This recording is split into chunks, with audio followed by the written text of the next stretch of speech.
really odd for a lockback, but I'm going to probably take it apart and mess it a little bit. I can tell they've done somewhat crude job sharpening it. Other than that, I still like the knife. This is not the best specimen I've ever seen.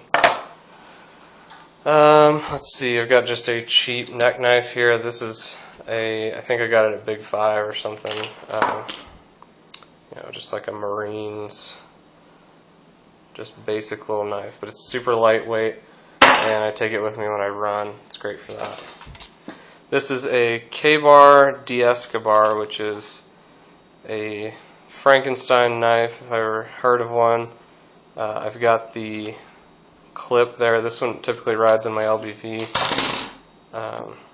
So it's I guess an SE Azula handle with another knife. I can't remember the model. Another K-Bar knife as the blade, and this particular one happens to be in D2. So it's the d'Escobar. Kind of strange, but great knife. Love it. And I have these aftermarket little plastic handles to it. Mora, thick version, what is it, the HD, gosh, I can never remember, it says right on here, heavy duty MG, I don't know if you can read that. I haven't really done much with this knife yet, but it gets great reviews and it was super cheap, so it's been right in my hunting pack, but I haven't put it to work yet. This is another knife I bought off of eBay, fairly cheesy, but it's supposedly got D2 steel, and the handle doesn't have the best fit and finish. I've tried to clean it up in a couple of spots with wood glue where it's cracked, but again, don't really have a definite plan for this yet. I got a K-Bar, just a classic K-Bar. This particular one's in foliage. Supposedly sort of a camp knife, although I haven't done any batoning with it. Sensing a theme, you're absolutely right. I don't typically do a whole lot with fixed blades. I don't put them to the test very much. So, other than that, all my knives are users pretty much. Here's some more. Let's see, we got a Boker Kalashnikov in zombie green with the Bowie style blade. It's an auto, not engraved because I don't carry it. This was a Father's Day gift last year. Not my favorite color, but it was a gift. I got a couple of very cheesy Chinese autos here.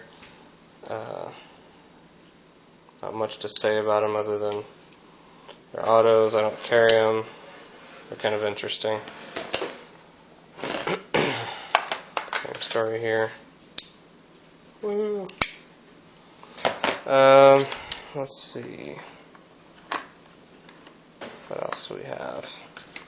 This is a knife I've had for a very long time. Just a basic, probably a Pakistan pocket knife. Got it when I was a little kid though. So I've been collecting knives since I was probably 8 years old. And you're not seeing very many of those here. This happens to be one I've brought into the storage box. This is one I've had since I was in Boy Scouts, I think. Don't know much about this. I've seen a few on eBay. It strikes me as kind of gimmicky, but kind of an interesting knife. Got a SOG Flash 1 here. When I first started getting into collecting better knives, I guess you could say. I was still poor, but I was past buying the cheap, totally crappy Chinese junk. This is a little case, just a double-bladed knife that carries sometimes in my left pocket. It's a knife, a little case that I was gifted when I was a little kid, so that's got some sentimental value there. Big case that rode in the, well, I guess it hung rather on this shoestring, which appears to be all original, in my grandmother's kitchen. So that's a big old honking knife. Kind of neat though. Slip joint, as most case knives are. Gerber paraframe, a Boker, gosh, I can't remember what it's called. That's a real long, skinny knife. I bought that because I'm such a knife nerd. I bought that to wear with a tuxedo at a wedding this summer. Accessorizing like purses. This is a Camillus TL29. Okay specimen. I haven't really found much to do with this. I EDC'd it for a while, but it's super heavy. It has a screwdriver in it that has a little locking, kind of liner lock thing here, but I guess the story is these were typically carried in tandem with pliers anyway. These are issued to the military